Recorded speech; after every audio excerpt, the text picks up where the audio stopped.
29 अप्रैल को दूसरे फेज की वोटिंग होगी। ये वो चरण है जिसमें ममता बनर्जी का पलड़ा भारी रहता है। 2021 के विधानसभा चुनावों में ममता बनर्जी ने 142 सीटों में से 123 सीटों पर जीत हासिल की थी और यही वजह है कि दूसरे फेज में बीजेपी ने अपनी पूरी ताकत झोंक दी। प्रचार के आखिरी दिन प्रधानमंत्री नरेंद्र मोदी से लेकर अमित शाह और योगी आदित्यनाथ समेत बीजेपी के तमाम दिग्गज चुनावी मैदान में उतरे। वहीं भवानीपुर में ममता बनर्जी ने प्रचार पर जोर दिया। अब 4 मई को तय होगा कि बंगाल किसके पाले में जाएगा और यही है बैटल ऑफ बंगाल की फाइनल फाइट। ये रिपोर्ट।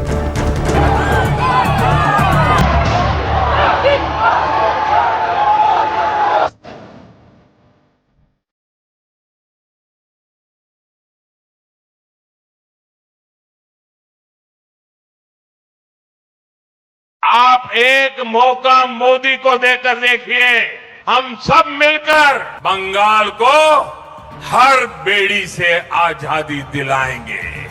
वोट का दिन से 2 दिन इलेक्शन का काउंटिंग है।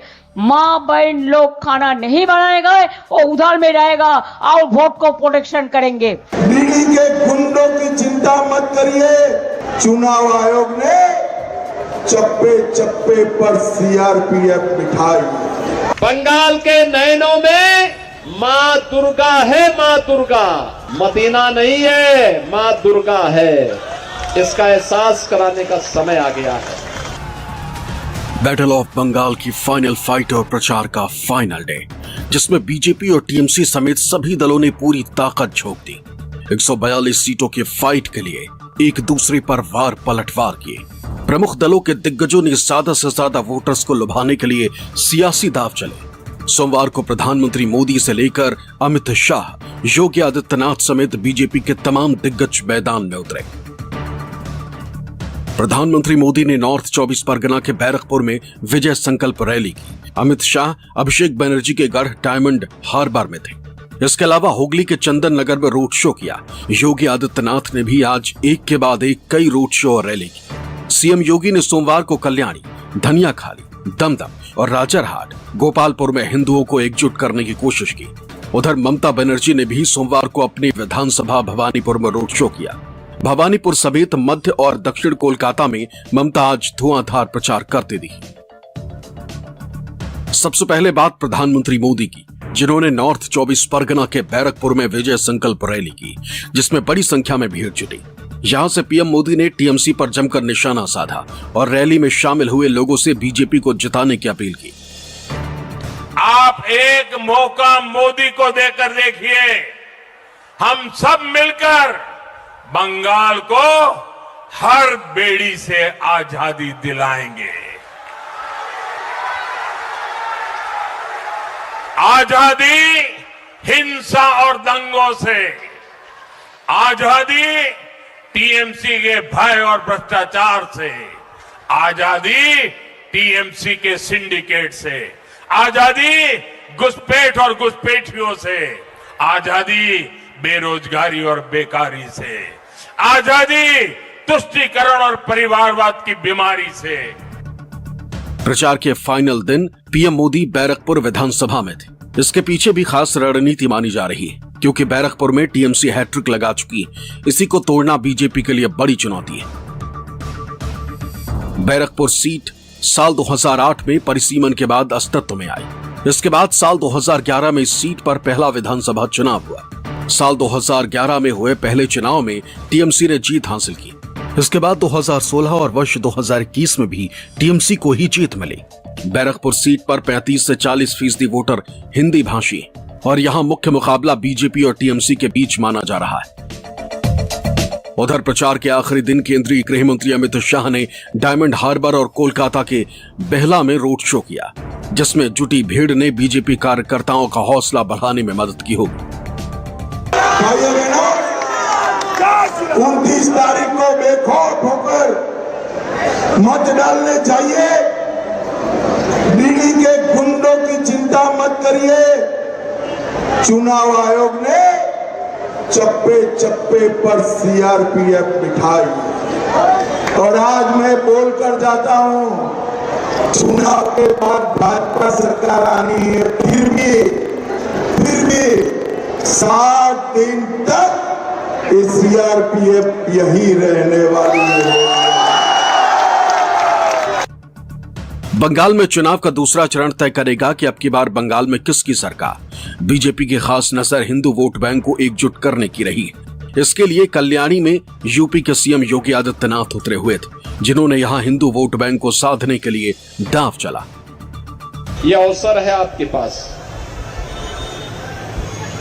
टीएमसी की अराजकता और कुशासन से मुक्त होने का, बंगाल के वैभव को पुनर्स्थापित करने का। बंगाल के दिल में काबा नहीं, बंगाल के दिल में काली है, माता काली है, इसका एहसास कराने के लिए। बंगाल के नयनों में मां दुर्गा है, मां दुर्गा मदीना नहीं है, मां दुर्गा है, इसका एहसास कराने का समय आ गया है। दूसरे चरण में सबसे हॉट सीट भवानीपुर है। यहां से खुद मुख्यमंत्री ममता बनर्जी मैदान में, जिन्होंने प्रचार के आखिरी दिन यहां अपनी ताकत दिखाई और भारी भीड़ के साथ रोड शो किया। भवानीपुर के अलावा ममता बनर्जी ने मध्य और दक्षिण कोलकाता में भी धुआंधार प्रचार किया, क्योंकि इसी फेज में तय होना है कि बंगाल किसका है, और इस मौके को ममता दीदी चूकने नहीं देना चाहती। जब तक काउंट ईवीएम मशीन सकवत मेमोरियल स्कूल तक जो सेंटर है नहीं जा रहा है, तब तक आपको उधर में रहना है और 2 दिन पहरा देना है। सेंट्रल फोर्स दखल करने का कोशिश करेगा, ये उसको तो इलेक्शन कमीशन पता ही है, बीजेपी का है, हमको कुछ बोलना नहीं है। लेकिन जो मर्जी वो लोगों को करने दो, आप लोगों को काम है। अगर जरूरत हो तो खाना वोट का दिन, और वोट का दिन से जो 2 दिन इलेक्शन का काउंटिंग है, मां बहन लोग खाना नहीं बनाएगा, वो उधर में रहेगा और वोट को प्रोटेक्शन करेंगे। लोगों के बीच प्रचार के लिए पहुंची ममता दीदी को उनके समर्थकों ने आई लव दीदी के बैनर दिखाए, जिससे उनके प्रति जन समर्थन यहां साफ दिखाई दिया। उधर टीएमसी सांसद और ममता के भतीजे अभिषेक बनर्जी ने धनियाखाली में जनसभा को संबोधित किया। यहां भी टीएमसी के समर्थन में भारी भीड़ जुटी थी। पश्चिम बंगाल की फाइट इस बार ममता के लिए उतनी आसान नहीं है जितनी पहले के चुनाव में रही। यही वजह है कि टीएमसी ने पूरी ताकत के साथ प्रचार किया।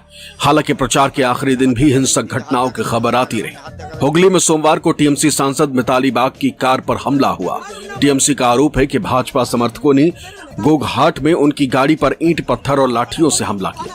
हमला उस वक्त हुआ जब मिताली बाग गोघाट से आरामबाग में अभिषेक बनर्जी के रोड शो में शामिल होने जा रही थी। हमले में कार के शीशे टूट गए। सांसद और उनके ड्राइवर को चोट आई। दोनों को आरामबाग मेडिकल कॉलेज अस्पताल में भर्ती कराया गया।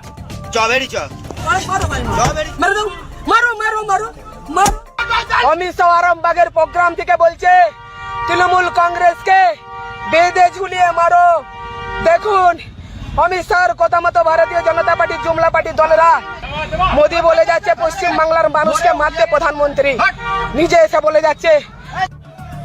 इससे पहले रविवार को रवि किशन के रोड शो में कुछ टीएमसी कार्यकर्ता घुस गए थे, जिसे लेकर माहौल बिगड़ गया था। हालांकि अब प्रचार का शोर थम गया है। अब बारी 29 अप्रैल को वोटिंग की। कोलकाता से मनोज पांडे और प्रशांत गुप्ता के साथ ब्यूरो रिपोर्ट, न्यूज़ 24।